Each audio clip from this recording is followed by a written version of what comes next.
I'm Tina Srabotniak. I'm the Acting Director of Programming here at the Appel Salon. Very happy to have you all here for this evening with Neil Pasricha and Rachel Giese from Chatelaine. So to get going, I'll introduce Rachel Giese. Rachel is Chatelaine's editor-at-large. Such an impressive sounding title, editor-at-large, and a regular contributor and guest host at CBC Radio's Arts and Culture Show Q, where I'm sure you've heard her laugh many, many times. She's writing a book about modern boyhood and masculinity coming out next year from HarperCollins. Please welcome Rachel Giese. Thank you so much. I am very delighted to be talking to Neil Pasricha tonight, and I just want to make sure I have everything that he's done down, because he has a very impressive biography.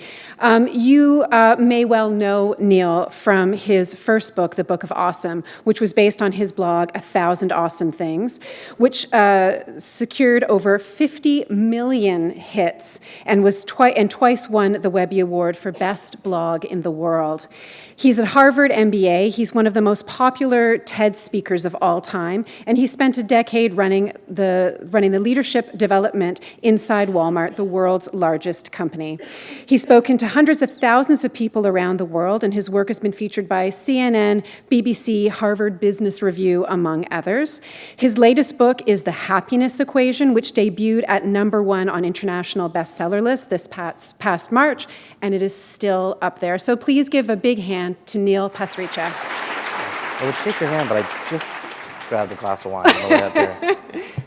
Neil also has things he's threatening to throw at the audience, in a good way, so we'll see. Well, that sounded intimidating. I sometimes hand out books, right? But I thought, throwing books in an audience like this would hurt people. So I brought the audiobook, because I figured getting hit with 6 CDs is pretty light, featherweight, for the first 3 people that ask questions. There we go. And speaking of asking questions, as Tina mentioned, there will be a Q&A at the end. So I'll give you a bit of a heads up. If you could make your way to the microphone and line up at the microphone, and we'll try to get in as many questions as possible. So I am going to leave a good amount of time at the end. And then Neil will also be signing books at the back after we're done. So if you also just want to say hello, shake his hand, get your book signed, you can meet him at the back after we're done. And I will be the last to leave. So if anyone has a one-on-one question or wants a book signed, I will stay till the end. The library doesn't close. This library doesn't close, and it has booze. So this is a very different library. But exactly. So the happiness equation. I wanted to start with a definition of the term happiness, because I think each person has their own idea of what makes them happy. So when you talk about happiness, what is the sensation or state you're talking about? Good question. Thank you. That's the hardest question of all. Sure. Happiness is a troubling question. The ancient Greeks defined it as the joy you feel while striving towards your potential, which is a term I like. A very popular blog these days called waitbutwhy.com. How many people read that blog? Okay, a few hands, somewhat popular, I guess. Defines as reality minus expectations, which I also like. Mm-hmm. Reality minus expectations, which leads to unhappiness if you're expecting more. And when I started writing this letter to my unborn son, which eventually turned into the happiness equation, I tried my best to distill it even further. And the subtitle of the book is my definition, which is want nothing plus do anything equals have everything, or true happiness. That's contentment and freedom. Right. I think those 3 things effectively lead to a satisfied and happy life. And has this been something that you've been considering for a while, this question of happiness for you? I mean, is this something that is sort of a post 1,000 awesome things, or is this is this something that's been something that you've been seeking your whole life, this matter of happiness? I think we all are, right? I mean, it's you mentioned the Book of Awesome up there, mm-hmm. Okay? So people often will know me, if they know mm-hmm. me, by that book, the Book of Awesome. How many people have heard of the Book of Awesome or read it? And how many people have heard of the new book? Okay, so a few people. But the Book of Awesome. And so the funny thing is, the Book of Awesome came out in 2010, hit the bestseller list, #1, TED Talk, all that stuff. And you know what the funny part is? I wasn't happy during that entire period. I'd lost. How ironic. Pied Piper of Happiness on the front page of the Toronto Star, massively unhappy on the inside. And the reason is because I was processing a divorce. I was processing the loss of a friend. I had lost 40 pounds due to stress. people at work were all giving me the opposite of what you want to hear, which was, you look great, how'd you do it? And I was like, stress, nothing else.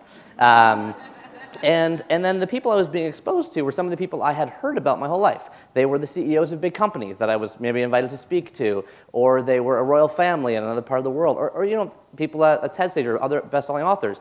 And I was like, okay, these are like some of these like life model type people, but I was not seeing happiness when I was meeting them. I was not seeing a level of life satisfaction higher than that of me and my friends. And I was wondering, you know, why is it that people at the tops of organizations or companies or who have achieved big things, you know, are still struggling? What is it? And so for me, what I found for myself was that the model for happiness is backwards. My parents came from India and Kenya, immigrants to Canada in the late 1960s. They said, really simply, Rachel, they said, you do great work, then you have a big success, then you be happy. You study hard, you get good grades, you're happy. Hopefully you become a doctor in the middle there somewhere. you work really hard, you get promoted, you're happy. But all the research shows that model is totally backwards, mostly coming from Sonia Lyubomirsky and the research at Stanford in 2005. It shows that instead, if it's be happy first, then you do great work. You're more productive, you're more creative, and then you have a big success. You're more likely to get that promotion. You're the person that people want to work with. Right. And so the underpinning of the book, but more importantly, how I'm thinking about happiness is trying to invest in happiness at the beginning so that all the other positive outcomes in your life can then follow. Right. You aren't working towards it. It's not at the end of the rainbow. It's the starting point. Well, why do you think that success and happiness got coupled? I mean, because I think that that's true. I think your parents are not alone in that model of thinking that you are successful in whatever it is, whether it's earning money, having a job, owning a home, having a relationship, however someone might define success. Why did that get so coupled with the idea of happiness? Why is that in our minds, what happiness is? I mean, it's a good question. I have a view. It's my view, as opposed to like a proven view. But I just feel like, okay, our species, Homo sapiens, and I'm reading that book, Sapiens, right now for a lot of library book lover people here. It's great. We've been around 70,000 years.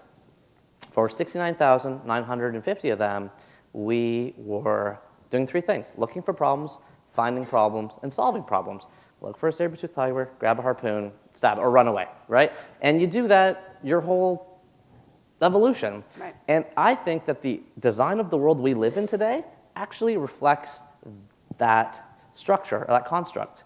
So when you get a blood test back from the doctors, you look for the high cholesterol if you're me, okay? If you get a math test back from the teacher, you look for the two problems that you got wrong. Right. You look for a problem, you find a problem, and you solve a problem.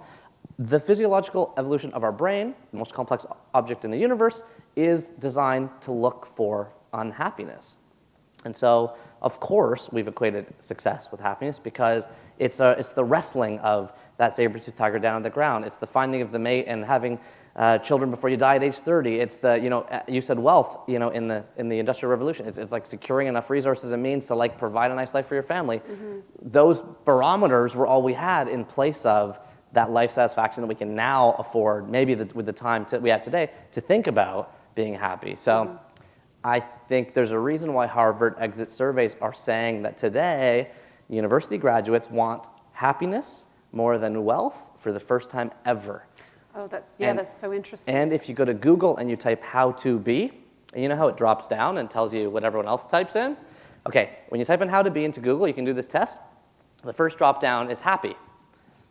It's changed. You can look at Google Trends. That's just overlapped. Number 2, which is rich, okay, pretty, model, and real estate agent.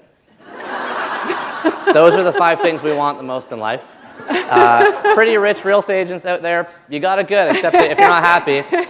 Anyway, so therefore, it's the thing we want the most, yet we can't yet necessarily find it.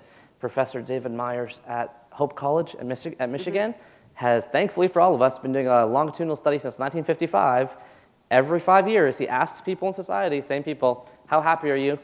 20% of people in 1955 said they were very happy. 20% of people in 1955 said they were very happy. Between 1955 and today, he's been asking that question every 5 years. Wealth has gone up, Technology's gone up, mobility's gone up, safety has gone up. Happiness has never budged above 20%, ever, in any year. It's never gone up and down. It's been 20% since 1955 to today. So 20% of the people in this room would consider themselves very happy. So what about the other 80%? How do we think about it? Right. I'm in the 80% probably. They need to read the book. They do. They need to read the Available book. from Abel's Fables. Well, it's interesting on that point because it brings me to, I don't know if you know the Louis C.K. riff on everything is amazing and no one is happy. Yeah. So I don't know if people are familiar with it, Yeah. but it's a riff about he's flying on a plane and the flight attendant says there's Wi-Fi. It's a new thing, there's Wi-Fi, and the Wi-Fi is not working because it's a plane and it's new. The technology is new at the time. And so there's a guy, Louis C.K. has later said that it was actually him, who's sort of furious because the Wi-Fi isn't working. And he's like, you are sitting in a chair flying through the sky. Yeah. Like, how are you not just in awe of this amazing thing, this amazing thing that humans have created? And I think for me, when I was reading the book and you talk about the culture of enough and the culture of more, it really fit into this idea to me of everything is amazing and no one is happy. Yeah. So I'm wondering if you could talk a bit about the question of more and enough. Sure. And by the way, funny story, I didn't know any of your questions, obviously, but that one's funny because I tried to get the rights to use the script from that clip in the happiness equation. And for anyone that has done this, and I'm sure there's a lot of writers in this room, getting rights is like a big part of it, right? And so there's a page at the back I'm really proud of, which is like, thanks to the Rolling Stones, thanks to Kurt Vonnegut's estate, thanks to Calvin and Hobbes, because I've got those rights. Louis C.K. was the only one of everything I've been chasing. They never got a response. We went every which way, never got a response. So I'm happy to talk about it now while there's no copyright in place. And he has no people in the room. There's no who can people in the room we report can back. talk about it. I wish we could just play it over There are and no over. lawyers It's a here. great clip. And I didn't know he admitted that it was him. That's so funny. Yes, later on he basically said that a lot of the riffs of these like grumpy kind of characters he Yeah. has are actually He his says, own. I was sitting beside a guy. I was sitting beside a guy and it was That's me a that good- was the grumpy guy. I'm gonna have to use that technique. Yeah. That's great. So, okay, I believe we used to live in the culture of enough, right? How could we not have? We have for 69,950 years been looking for enough food to live on, enough of a shelter to provide space for our family. My dad was one of 5 kids, one room, right, in India growing up, and you hear a lot of stories like that. The idea of everyone having their own room, is kind of new. Right. It was a culture of enough, and we've switched to the culture of more. Around the turn of the century, 1900s, 1910s, 3 big inventions, if I'm getting them right: the refrigerator, the washing machine, and I'm just forgetting the third one. Freed up time in a way that hadn't been freed up before, and the advent of the radio beamed advertisements into homes for the first time ever. Imagine, there was no way a company could talk to you and tell you what you needed in your home before that, right? So now you've got the radio, everyone's sitting around listening to it. It's the primary source of information and news and storytelling and so on. And suddenly we all need deodorant, and no one needed it before. And so I feel like deodorant makes me happy. I feel like Yeah. I feel like I'm It makes me happy. I feel like I'm Your happier deodorant, now I that mean. now that there's widespread deodorant use. That makes me happy. Yeah, okay, yeah. I'm trying not to put my foot in my mouth here. There's a guy I know who makes There's a jokes guy I about know. cabs in the city. Anyway, but now we live in a culture of more. So we've flipped from the culture of enough to the culture of more. And to articulate this point, I love a poem that Kurt Vonnegut wrote in The New Yorker when Joseph Heller died. So Joseph Heller, author of Catch-22, passed away. And to commemorate his life, Kurt Vonnegut wrote a really short poem in The New Yorker about Joseph Heller. And he said, I was going to a party on Shetler Island for a billionaire hedge fund investor. And I said to Joe Heller on the way there, Joe, can you believe it? This guy makes more in a day than you made in your entire life. And you wrote one of the modern 20th century classics in literature, like you wrote Catch-22. What do you think of that? And Joseph Heller said, well, I have one thing. Joseph Heller said, I have one thing that he will never have, and that makes me happy. And Kurt Vonnegut said, well, whatever could that be? And Joseph Heller said, the knowledge that I've got, enough. Just that idea that I can be satisfied first principle in my book is want nothing, and I get a lot of challenges about that. It's an Epictetus quote and a Seneca quote about he that has the most wants the least. The first 3 secrets, be happy first, do it for you, and remember the lottery, are all about that concept of being comfortable and happy with what you have. And I really do believe that, Rachel. I think that like we do all forget it. That's why I think Louis C.K.'s viral video resonates with all of us, because we've been that guy before. But like I just thinking on my way here today, okay, what am I lucky for? I'm lucky that I'm alive, okay? 14 out of every 15 people are not, because there's 110 billion people who have ever lived, and 7 billion of them are alive today. So if you're here, and if you're not in this group, and we have doctors, but if you're here, you're one of the lucky 15, right? 14 out of every 15 people will never see another sunset, have a bowl of chocolate ice cream, or kiss their kids goodnight ever again. And of those 7 billion, that lucky 7 billion, you're one of the 35 million living in Canada. We trust the water that comes out of our taps. We feel safe when we walk out of our homes. We can live where we want, with who we like, and marry who we please. That collective set of freedoms is available to such a small part of the world. And so I think that's a 1 in 200 chance. That's 35 million out of 7 billion to be here. And on top of all of that, we're lucky enough to come to an event like this when the Raptors aren't playing. That worked out really well. Because if this were tomorrow night, you actually wouldn't be here. I feel very sorry for Clara Hughes. I know. Either there's no Raptors game or no one here is TSN4. Right. We'd have to be like playing. TSN4? We'd be playing the game on this big screen during the conversation. Do you think? I mean, you've talked a lot about this almost being, to a degree, our natural state, or certainly our socialized state, and that we evolved to have this sense of survival, to solve problems. Yep. That if we were all sort of easily satisfied, there might not be inventions, there might not be movements for civil rights, there might not be all of those things. Do you think there are some people, though, who are temperamentally more prone to have, like, do you think that there is a personality or temperament or even a biological component to some people just being being better at happiness, being more inclined towards happiness?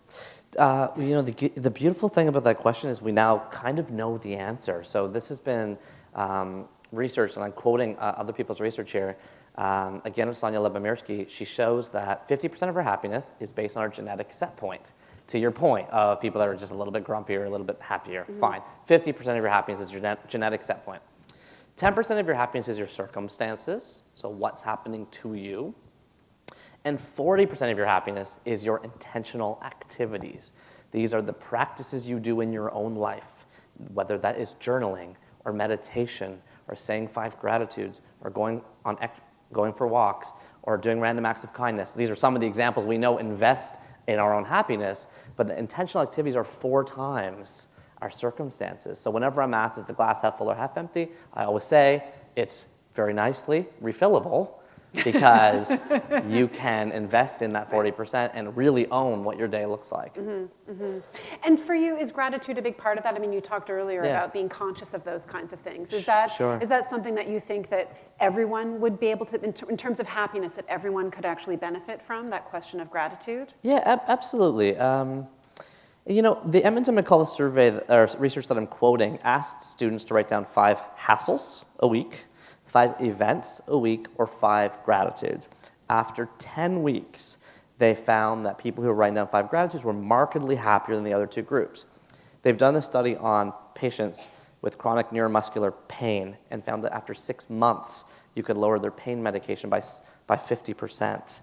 The gratitudes thing is real, and it is the one thing, when I was hitting those dark patches as the awesome guy who wasn't that happy on the inside, that is the one thing that I was holding up. It was 1000awesomethings.com, writing 5 gratitudes a week, 1 awesome thing every weekday for 4 years.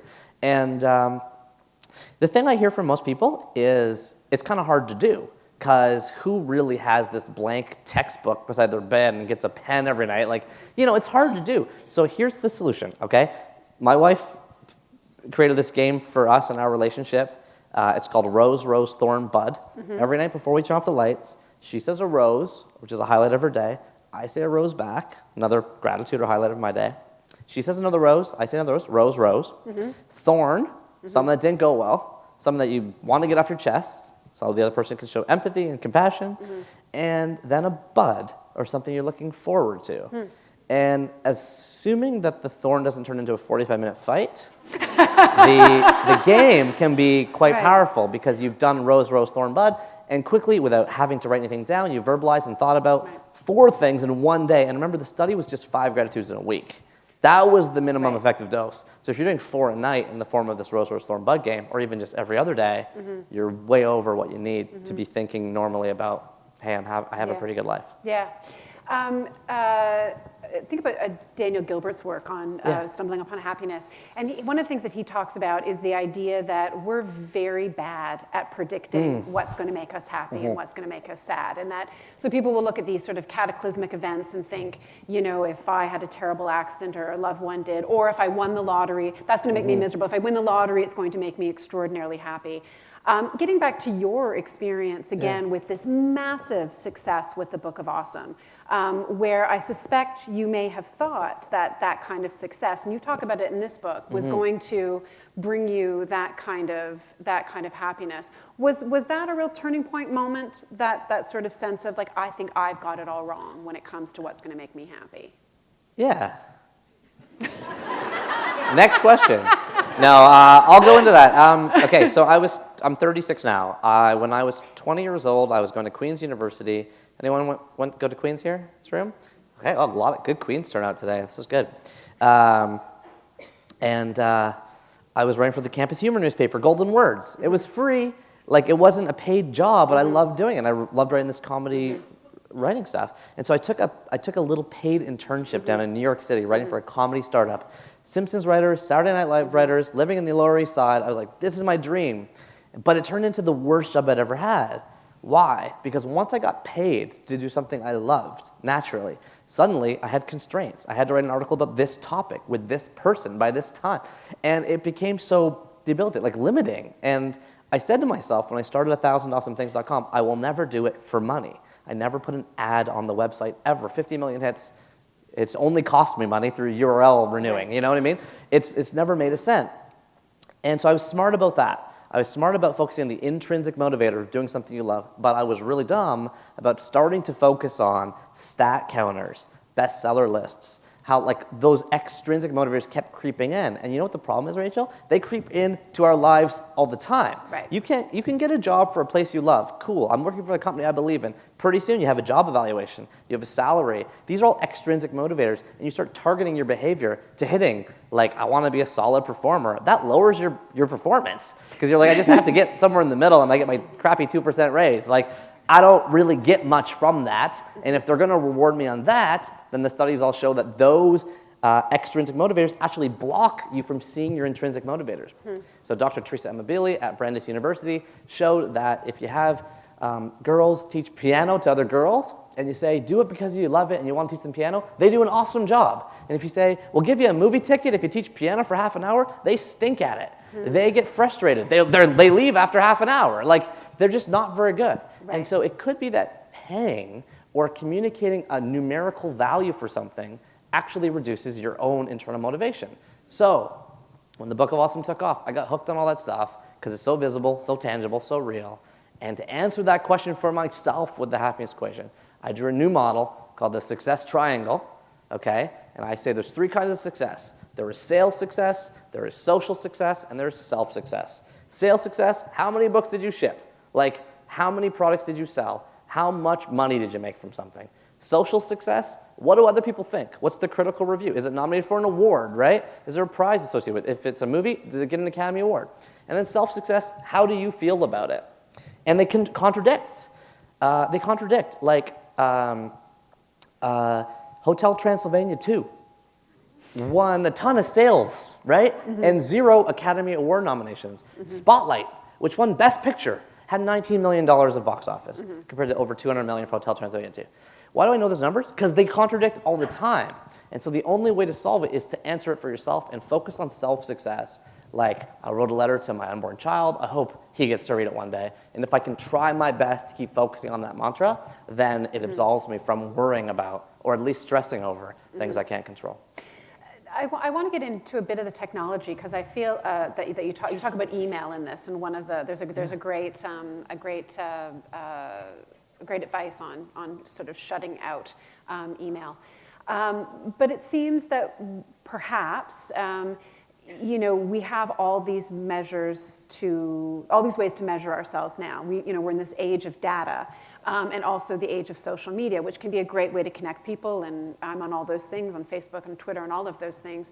But it isn't a way where you see, how many followers do I have, how many likes do I have? I mean, it seems like it is really, when you talk about the external rewards, we're living in an age where that is very visible to us. Yeah. Congratulations on your 17,000 followers, by the way. I did notice that on the way here.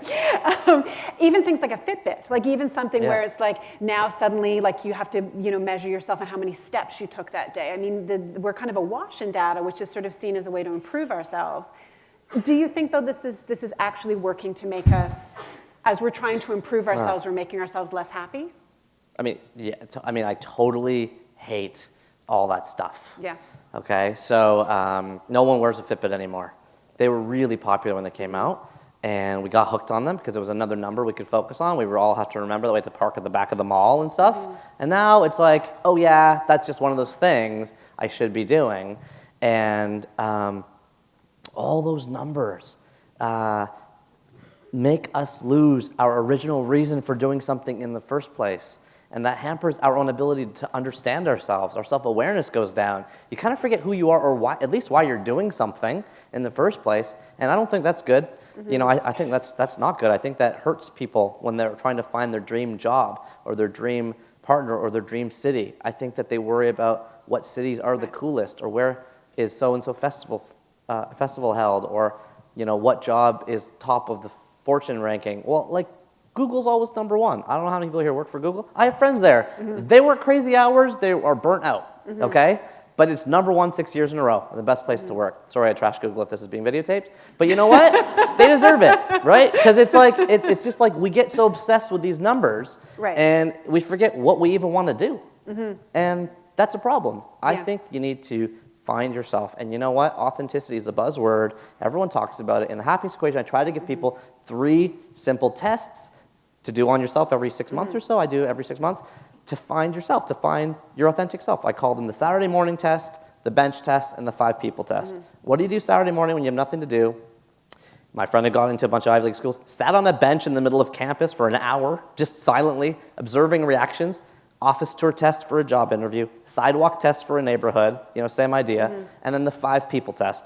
You are the average of the 5 people you surround yourself with. It's proven. Connected is a great book. New York Times had an article called, "Are Your Friends Making You Fat?" They found out the answer was yes, unfortunately. So you are the average of their ambition and their ethic and their integrity. And so who are you around? And use those tests to constantly find yourself and value that more than whatever numbers are on your Fitbit or your Hootsuite dashboard. It strikes me that the way that happiness is interpreted now, and sometimes I think even the way that, like when I think about, the American ideal of, pursuit of happiness, which is very much it's a very individualistic ambition about happiness. It's like me and mine and my happiness. And I wonder about, has our idea about happiness, because it has been tied to things like success or wealth, have we strayed into a selfish kind of happiness when we imagine happiness? Because I do wonder about, could you have called your book the empathy equation or the connected equation? I mean, how do those kinds of values play into an idea of happiness? Does happiness need to have something good about it to be true happiness? Because I think Donald Trump is probably a happy guy in lots of... I knew he was going to come up. He had to. It was going to be the Raptors and Donald Trump. Yeah. But I sort of think, but I think that he has ideals that are in opposition to a lot of, good and moral things. So for you, does the definition of happiness, is it tied to some sort of moral question or question about values or question about connectedness or kindness or those kinds of qualities? There's a lot there. So let me say 2 or 3 things. Great question. And you're a journalist. This is amazing. I usually just talk. This is much harder and more fun.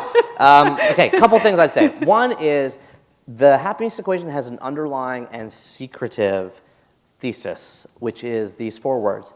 It is in you, okay? With the underlying belief that happiness is something that's inside yourself. In fact, if you peel off the book jacket, hidden on the actual hardcover book are those 4 words. We didn't print them anywhere else in the book, but hidden under the book is the little phrase at the front. See at the very front?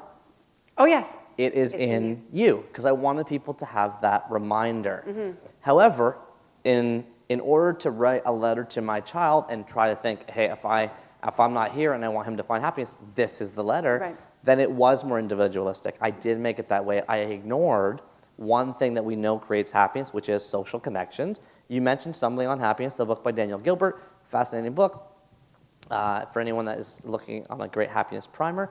And for those that haven't read it and won't ever read it, I will give you the 1-sentence movie version of it now. And he says, if I could know everything about you, your health, your gender, your income, your nationality, and the strength of your relationships with your friends and family, it's only that last one, the strength of your relationships with your friends and family, that determine your happiness over all those other things. And we are living in a day and age where people have less best friends than they've ever had. You hear that stat? And they live physically further from other people than they ever have. I know there's more condos and things, but there's also more detached, Right. And gated, Right. and things like that.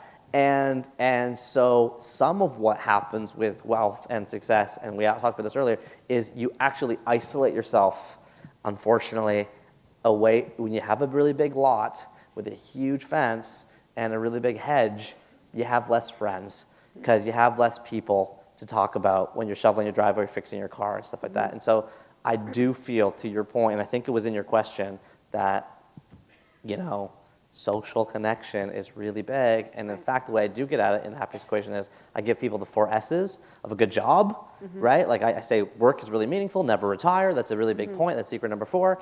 And the first S is social. You must have social interaction and social fun at work. Who are you going out for a walk with at lunch? And who are you eating breakfast with the next morning? And is there a carpool thing you can be part of? Because that will create, if you have a best friend at work, that creates more happiness at work than almost anything else. I wanted to, sorry, I'm sort of like got absorbed I think into you that. asked me 3 questions and I answered a different 3, but we're good. No, Yeah. that's good. That's Okay. good. Oh, I know what I wanted to say on that point, because I feel like, while you do give these these sort of 9 principles for this path towards happiness, you're very careful not to be sort of overly prescriptive, to sort of, this is about how people define happiness for themselves. But you do touch on the importance of the meaningful work. And I wonder why that is one of the pieces in this that seems to be maybe more universal. And you also, and we'll talk about the spiritual in a minute, but meaningful work seems to be something that you seem to suggest is a very common way that people can find happiness. Yeah. Oh, man, I have a really passionate view on work. So basically, I went to high school in Whitby, Ontario. Thank you. Yeah, Whitby's in the house. Okay, that was a lot. There was one woo at first, and then the whole Whitby school bus erupted.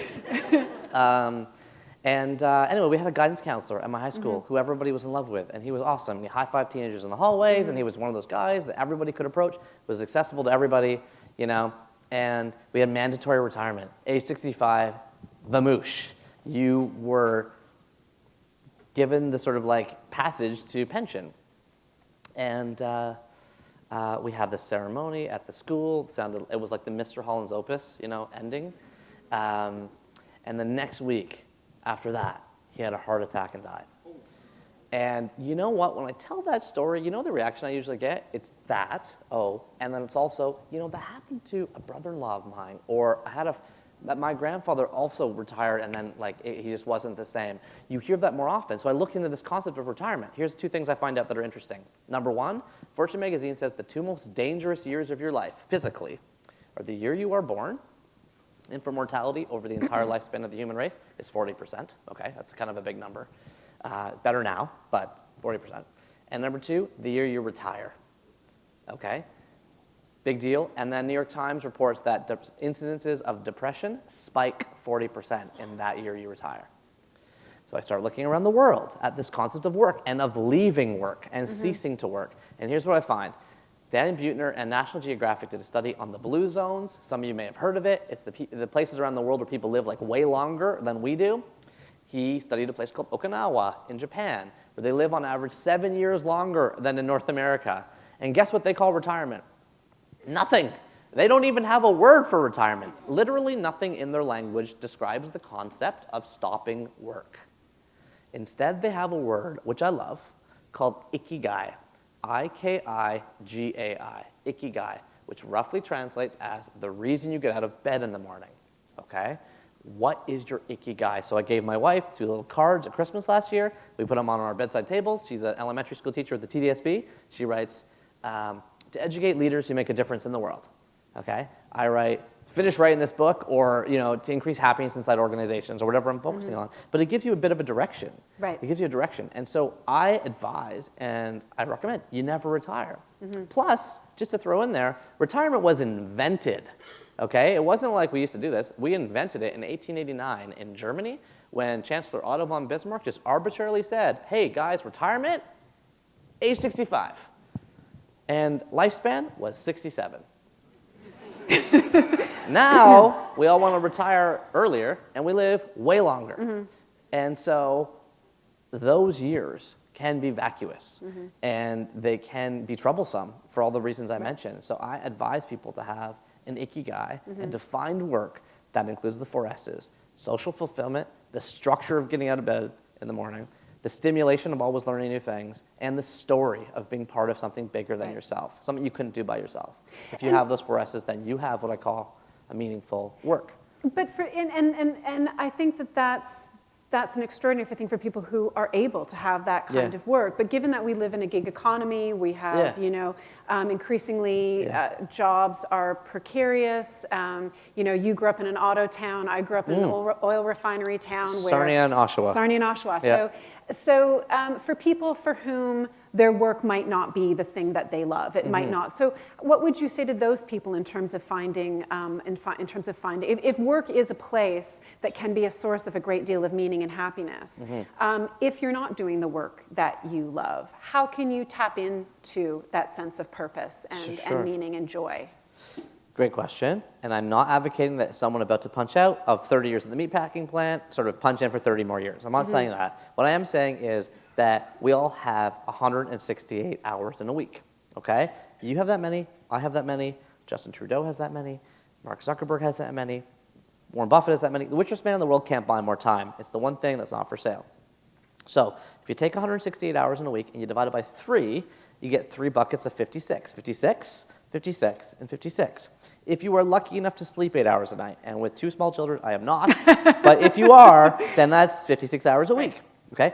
If you work 56 hours a week as whatever job you don't like, okay, that might be your middle bucket. However, I would still argue that those 2 buckets justify, create, and pay for your 3rd bucket, the whatever you want to do bucket. Is that where you volunteer? Is that where you're in the church group? Is that where you're doing something you love? And even when the meatpacking plant is over or the gig is done, then your bucket can expand and you can keep doing work. The definition of retirement I'm using is ceasing work completely, becoming idle, okay? Yeah. Many people who are like, I'm retirement, they're like, I love retirement. I volunteer at the hospital, I'm always down at the library, that you're not retired, you're doing 100 things, Right. okay?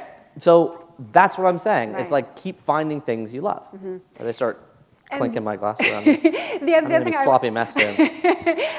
well, before you get there, I want to make sure we get questions. I'm just going to ask you a couple more things, and then I'm going to make sure that people have. So get your questions ready.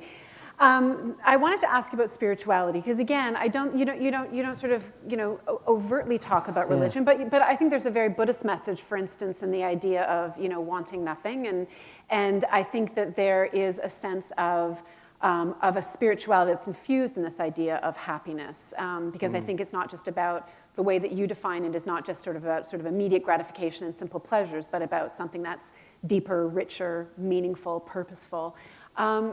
Is spirituality something that you think that is a universal need as well, however people might define it, even if they're atheists, say, or, Thank you for the question. It's one I always get nervous about, actually. You know, and I think it's because my mom came to Canada from Kenya, as a pretty devout Hindu, and my dad came to Canada from India as a Hindu, kind of on paper, but he was a nuclear physicist, and he was actually the first ever high school physics teacher in the Durham School Board. Wow. So he was a Hindu on paper, but he was always like, Right. you know, I'm not sure if I believe in that. It's kind of what he whispered in my ears Right. growing up. And growing up in Oshawa and Whitby in the 70s, 80s, 90s meant that I was, in a good way, really exposed to a number of different faiths, backgrounds, religions. We went to the United Church at Christmas and saw that, you know, we went and saw a lot of different things. We also went downtown to the temples and kind of saw and accessed a lot of religions. Toronto being the melting pot that it is, with everything around, means that growing up, I never personally ascribed or identified with a particular faith. However, I think if I can say one thing, I do have a sense of wonder underpinning the Books of Awesome especially, and if the compliment in your question is accurate, then maybe in this book too, in that I can't believe we're sitting in the sky right now. You know, I do feel like it's crazy that trees are behind and below us that have built these chairs and the stage for us. I'm amazed that we figure out how to cut them down, grow new ones, and make books out of them so that knowledge can pass around from people that are no longer alive and have, like, I always spin my head that way. It becomes a bit destabilizing sometimes when you walk around the sidewalk and you're just like, whoa, you know? People have called me like the double rainbow guy before, even though I have not done mushrooms before. But the point is, I just sort of like, I'm a bit like, whoa, a lot. And so if that can relate to a sense of spirituality, the awe of life and the wonder that an immigrant has when they come to Canada and expose their children to like, wow, wow, wow, all the time, then that's this underlying sense I have. And the words like, you know, Buddhists you mentioned are all things that I'd love to, you know, and love and look forward to learning more about.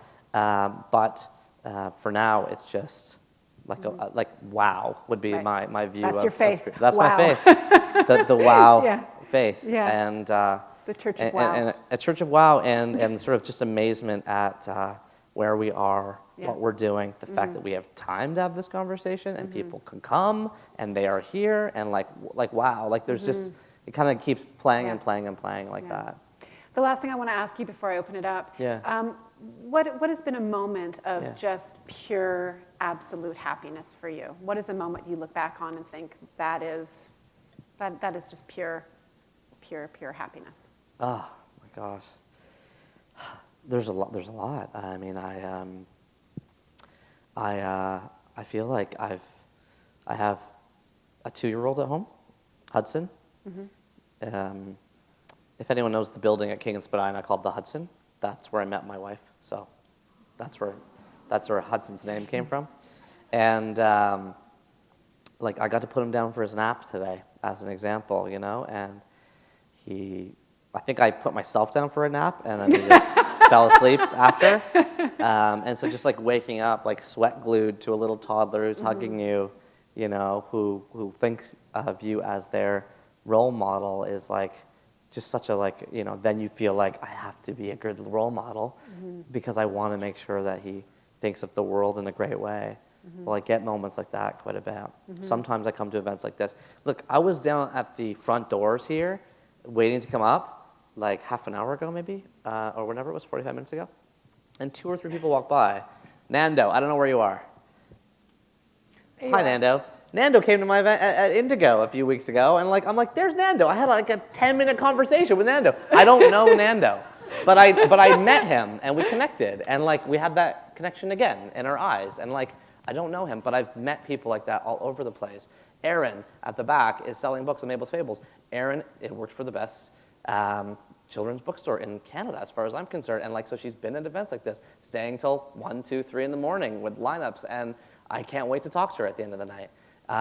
You know, and there's people like that everywhere, and it makes you feel like, whoa, not only is that connectedness real, but it's pretty physical, and you know, I feel like that all the time. So, yeah, I feel like really lucky. So, thank you so much. Thank you.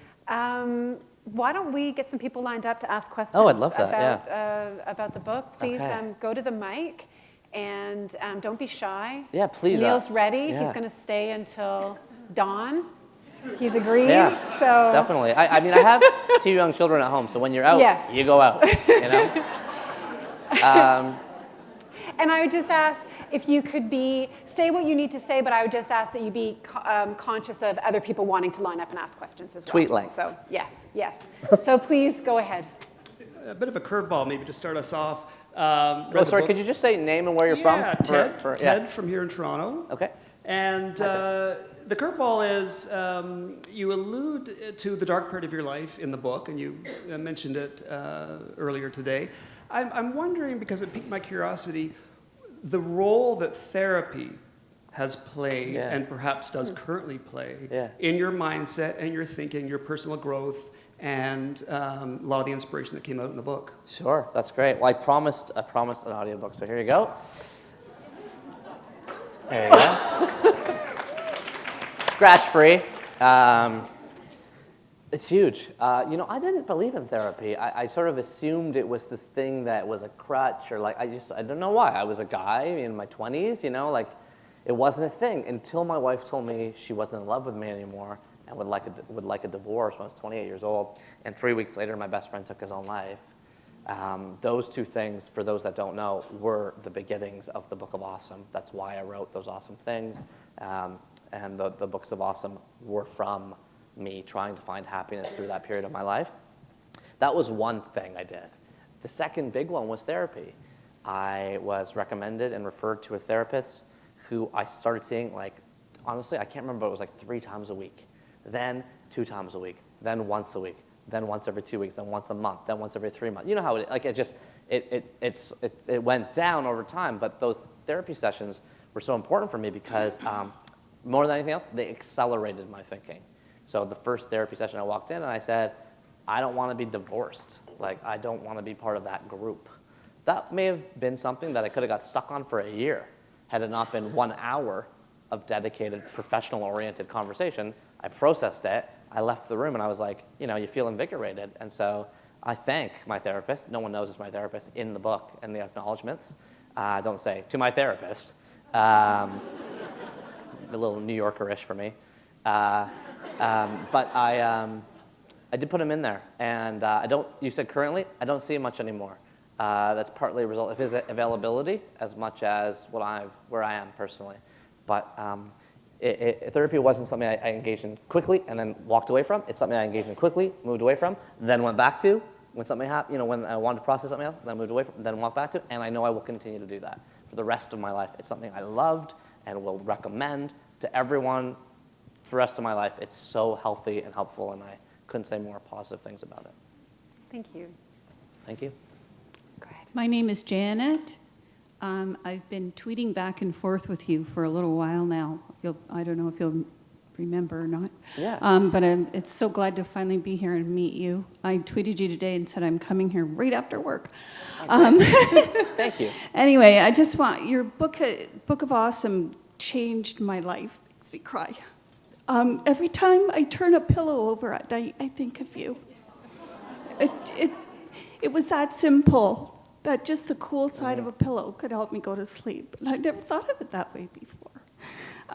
My question is, you were saying how connecting with people can make you happy, but also about the writing down and the gratitude. What about just solitude? Getting thoughts together, what your thoughts are about that. Oh, it's huge. Thank you, Janet, and thank you for coming up. Appreciate it. And I do have an audiobook for you. Read by the author, by the way. I spent a week in a studio reading this thing. I was like, I can read this thing in 3 hours, but no, apparently you have to get every sentence perfect. Thank you. Thank you. Great to meet you, too. So I was saying, The Happiness Equation by Neil Pasricha. He's like, the happiness equation. I'm like, the happiness equation. He's like, It was like that for every sentence for a week.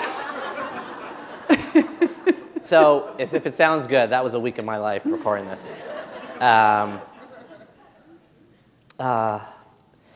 Solitude is huge. I'm reading Walden by Thoreau.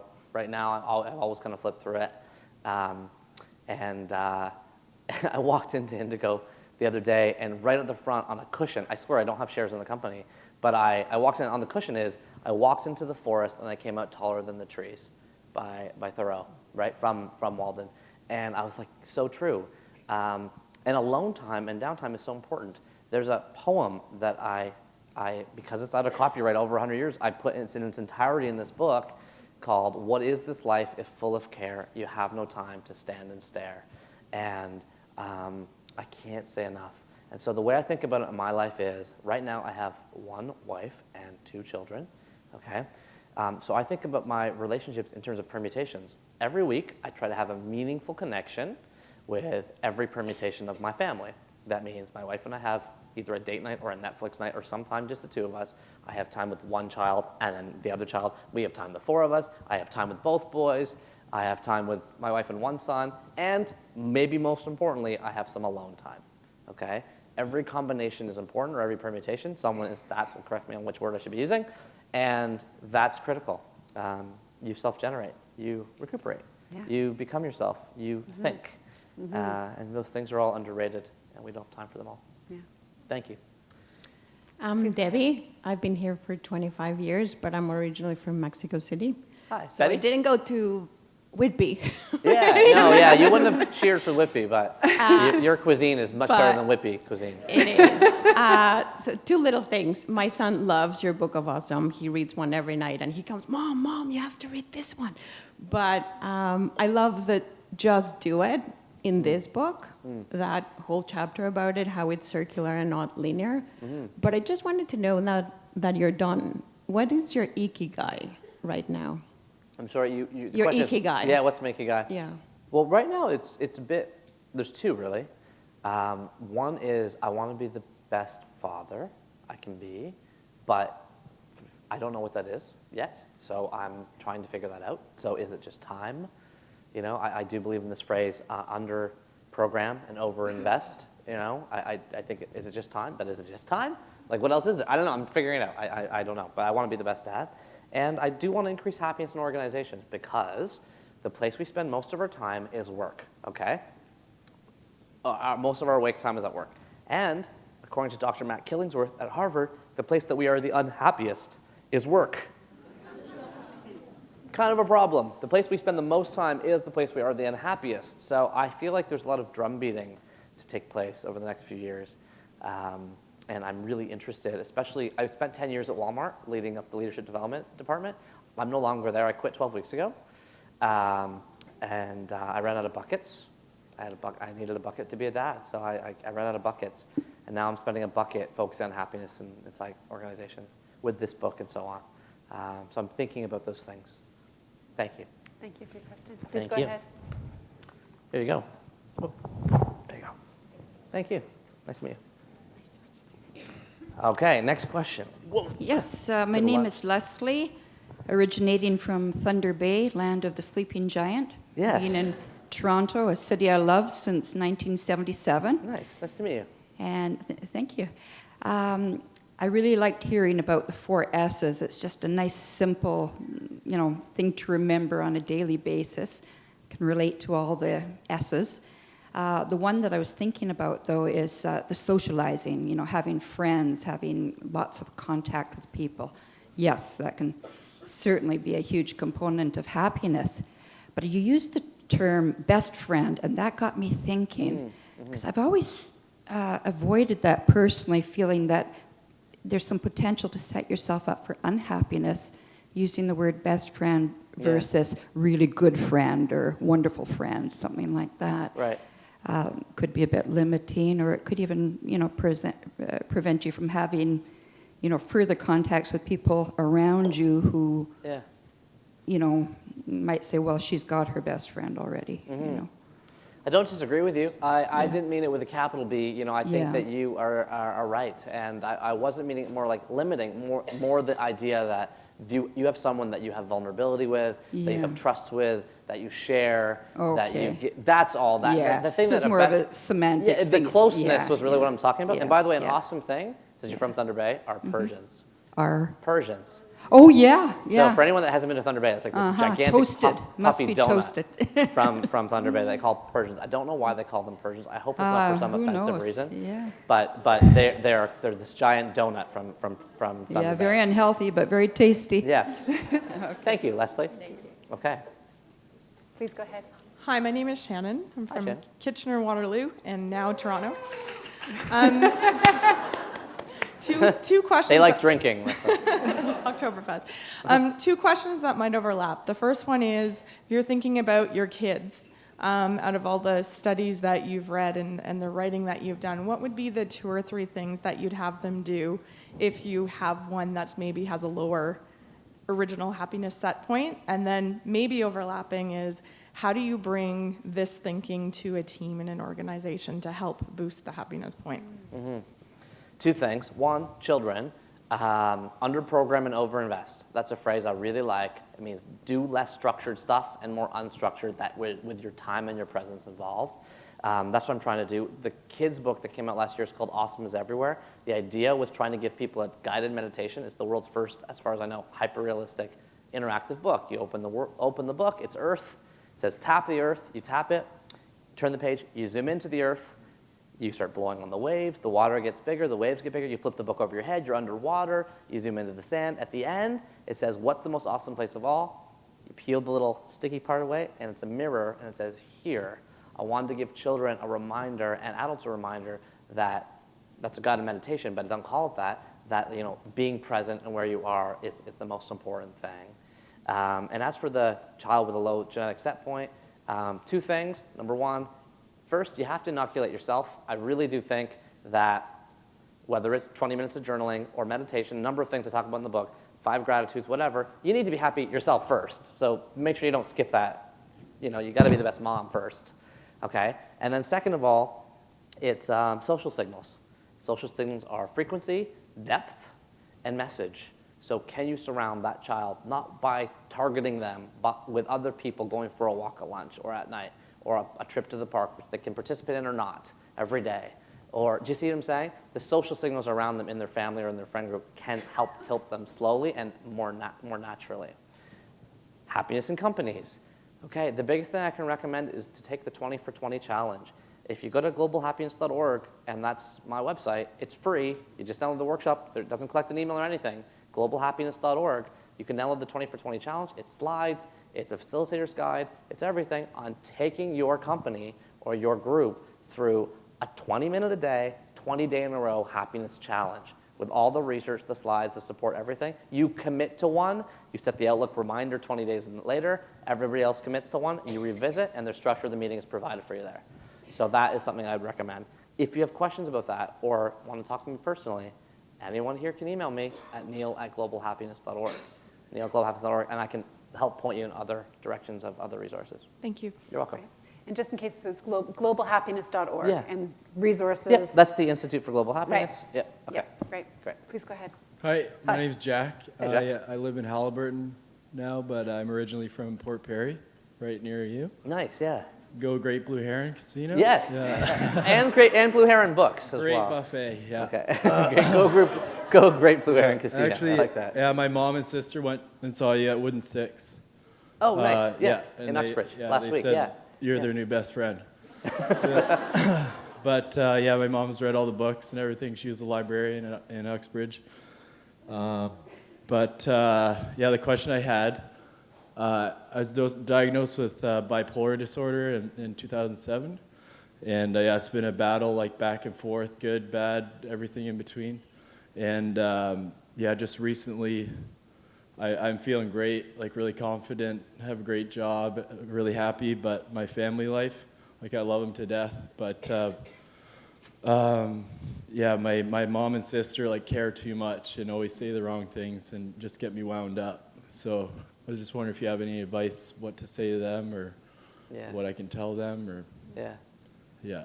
Well, I mean, first of all, thank you. I mean, you're showing a lot of courage, and I appreciate this. And I think everyone here does. The truth of the matter is, and we at the beginning they said Clara Hughes is here tomorrow, and 1 in 4 Canadians have mental illness. That means about 100 people right in a room like this, right here. So you're not alone.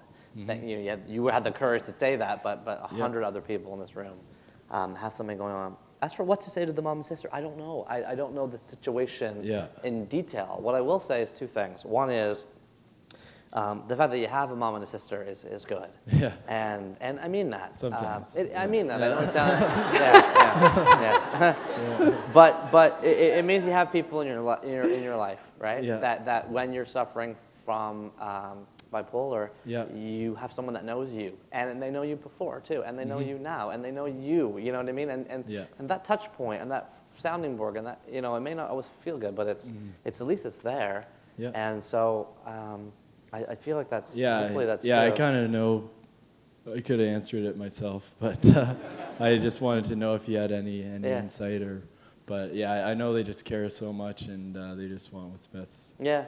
Forgive yourself. Yeah. It's be easy on yourself. Yeah. There's a lot going on, and sometimes the symptoms of mental illness don't come across. People interpret them as they said something mean to me. No, they didn't. They have a chemical imbalance in their brain. It's totally different. And I think sometimes we mistake some of the symptoms of mental illness for an aggressive or different, or you know what I mean. So I don't there's a lot to say there, but let's chat one-on-one, and I think hopefully I can point you in some resources, but I love that you asked, and I'd love to keep the conversation going. Yeah, definitely. Okay. And by the way, I have a different definition for the 3 S's. Well, yours is 4 S's. But my 3 S's, and I'll just leave it at that. Let's hear. Well, it's like a hygiene thing. Okay. Thank you.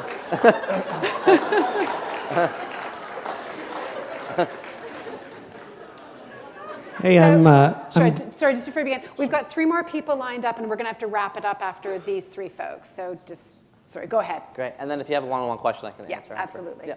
I'm Dave from Ottawa, but I've lived in Toronto a long time, so I'm a Leafs fan. And is that a good thing? I mean, it's not a good thing. It doesn't make you happy, that's for sure. Anyways, I was at a talk like this for another great Canadian author, Malcolm Gladwell, and Heather Reisman asked him about happiness, and I was really surprised because he said he was almost never happy. And I think he kind of elaborated, and I'm paraphrasing, but he basically said something like he was never satisfied. He was always looking for something, the new story or whatever. He was driven, and so he was basically never happy. So it just made me think, like, is there something to actually not being happy that makes us productive? I mean, I definitely. I wrote 1,000 awesome things, and I don't mean the blog title. I mean, I literally wrote 1,000 essays, 4 years in a row without missing a day, and 3 books at the same time as holding a full-time job working for the CEO of the world's largest company. All that was accomplished when I was not very happy because my burn rate was so high. I was sleeping 3 hours a night for months and years on end. And if I look back, I see my unhappiest period and my most productive period ever in my life. How sort of, no wonder he has best-selling book after best-selling book, right? The lull in an artist's life, I often look at now thinking, like, they must be having a great family life. Or like, oh, I guess, hopefully they're sad. Like, cool, they're probably spending time with their kids. No album for 7 years. Like, that's what I think about because I didn't write a book for 5 years. And guess what? I met Leslie. We fell in love. We got married. We got a house. Like, I was busy doing awesome, happy things. And the thrust that produced this book was a period I was getting up at 5 a.m. every morning. I had this book in me and I had to get out. I was researching it like crazy. I was doing it 1,000 words every day before work. Like, it was a burn phase again. And so my suggestion is alternating. High thinking and high doing is burn, okay? My candle burns at both ends. It will not last the night, but ah, my foes and oh, my friends, it gives a lovely light, right? That's the poem. That's where it comes from. And if you alternate to low doing and low thinking, that's called space. So from Friday at 11 a.m. this past weekend to Monday at 7 p.m., I had no cell phone. I don't mean I didn't check it in the days or whatever. I mean, and my cell phone is everything. Like, it's the connection for all the Facebook and the Twitter and the emails and everything. I mean, literally, I left my cell phone 300 kilometers away from me. I couldn't have accessed it even if I wanted to. And that was me creating space for 4 straight days so that this week, we're here tonight, fly to Ottawa at 6 a.m. tomorrow morning. Like, it just keeps going. So they'll have a burn week. And so, yeah, I totally agree with Malcolm Gladwell's statement that when you're in a high productive period, it's difficult to be happy. But that's why it's important to unplug fully and totally recharge and give yourself those pauses. Great, thanks. Hi, my name is Marvin, and I grew up just down the street from here, and I live not too far away. Nice. So I've always lived here in Toronto, and I'd just like to thank you for being here tonight, because if you look at the newspaper and you listen to the news, and with all the Twitter and everything, there's so much sadness out there. People are unhappy, Yeah. people are cranky, people are blaming each other. There's just so much of that. Yeah. That I want to just thank you for bringing this on. Ah, thank you. I Have a appreciate good that. night. Thank you, Marvin. And look, I don't read the newspaper, right? Like, that's my new thing. And like, I don't read it anymore. I listen to podcasts, and I subscribe to blogs. And like, so oftentimes the viewpoints can be more in depth. I'll give people a couple resources. One, longform.org. Okay, longform.org. They collect the longest articles from the magazines on one website, which is just joyful. Waitbutwhy.com. I mentioned it earlier. It's my favorite blog. It is enthralling. You will love it. It is so in-depth. A guy who takes blue-collar language to explain stuff you can't understand, like artificial intelligence and the future of the world, but he explains it in down-to-earth language. Waitbutwhy.com. And then it's a meditation app that I use called Headspace. It would be the third one. Headspace, all one word. When you can't meditate or don't want to or need a break from the bad news that's out there, you just plug in your headphones and listen to this guy named Andy talk to you for 10 minutes, and it feels good. I can't explain it, other than Massachusetts General Hospital says meditation increases activity in a part of our brain responsible for focus and attention. But those three resources help me on a regular basis, and I'd leave them with you too. Go ahead. Hello. Hi, I'm Helen. I'm originally from England, but I now live in Toronto. Hi, Helen. Hi. My question is, so you talked about how being paid for your passion sometimes doesn't make you happy.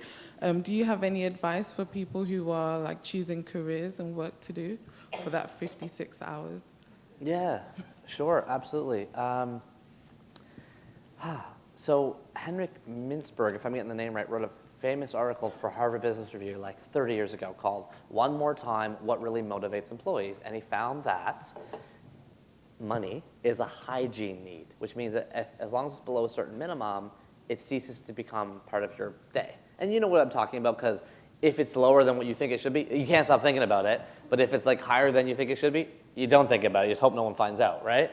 So if money can be solved, then what he found is interesting work is the biggest driver of engagement. Those get back to the 4 S's, but interesting work. So that's more important than necessarily doing what you love by pure passion. It's, do you find it interesting when you get there in the morning? Is there a high combination between skill and challenge? You're really good at it, and it's really hard, which Mihaly Csikszentmihalyi calls flow, right? That is what I would look for in a job. Thank you. And our last one. Hi, my name is Rabia, and I'm from Markham. So I actually have 2 questions and a couple of things that you said earlier. One is we were talking about connections, and sometimes you make memorable connections. And the other is about spirituality. My question is, one, what if you already think you're happy? So you're already living this happy life, and boom, something happens. You make a connection with someone, and it's unreal. It's like they're your other half. And then over a course of time, fears, because of morality and other issues that are very human, like we face those things, and something occurs, and then you start basing your, like what you know deep down inside that this is not necessarily what I was looking for, I wasn't seeking, but you find it, and then you face fear and all these issues that sometimes hinder you from exploring something that's real. How do you explain that when it comes to happiness or just however? What's the second question? So the second question, well, you can, the second question is, what is your opinion about soulmates? Okay. So the first question, I'd like to take that offline and chat with you one-on-one after, and I will stay and I would like to chat with you on that, because I feel like that's very specific, and I appreciate it, but I want to talk one-on-one. The second one on soulmates. Here's what I think about the person you're with. It's important, okay? I have a matrix. I put it in the book. It's the secret chapter, okay? Hidden between secret 8 and 9 are, and it was hard to convince the publisher to do this, there's a chapter with no page numbers, it's not in the table of contents, it's not in the index, there's no way to find it, and if you've read it, you can't search for it, you don't know what you're looking for. So it's in there, and I have a table in there, and it shows what % of the time are you happy, and what % of the time is your partner happy. Say it's 80% for me. I'm happy 80% of the time, and I say that's pretty accurate, and I definitely have the 20%. Ask anyone that sees me all the time. And my wife, Leslie, say she's 80% too. Awesome. She's pretty happy. Optimism, that's nice. Here's the thing, and this is the tough thing for a lot of people to understand, is that we're only happy together 64% of the time. 80% times 80% only overlaps 60% of the time. 80% times 80%, right? So 2/3 of the time, we're both in good moods. Great. The opposite, the 20% for me and the 20% for her, guess what? 20% times 20% is 4%. That's when we have fights, right? That is when we're both in a bad mood, we're both tired, or we both are feeling edgy about something. Great. Interestingly enough, when you subtract those two chunks away, that middle third, which for us is 34%, one of us is happy and one of us is not. And that means if I'm happy, I pull her up or she pulls me down. If she's happy, she either pulls me up or I pull her down. Most couples, whether you call them soulmates, whether you call them my husband or my wife, that chunk is huge. Meaning you can walk into the relationship happy 80% of the time and suddenly you're providing energy or being dragged up or down like way more than what you walked in with. And so I think it's important for people to think of the happiness level approximately or the optimism level of the person you're going to spend your life with. It's really, really critical. And for those in relationships, I ask people to just study what that number is and at least have a conversation with their partners like, you know what, like, it looks like half the time we're going to be one up, one down, and you can relate to that because that's where you're like, come on, cheer up, or like, what are you so happy about? Get out of my face, right? Like, you can kind of relate. And so I think it's really critical. I think it's important. And I think making a decision about who you spend your life with, like I messed it up the first time, like you got to get that right. Nothing affects your happiness more. So, Thank you. Thank I you. will look for you after. Yeah, please do. Thank you very much. Thank you to everyone for being here tonight, for your great questions. Neil is signing books, buy books. Please give a hand to Neil Pasricha. Thank you, guys. Thank you all very much.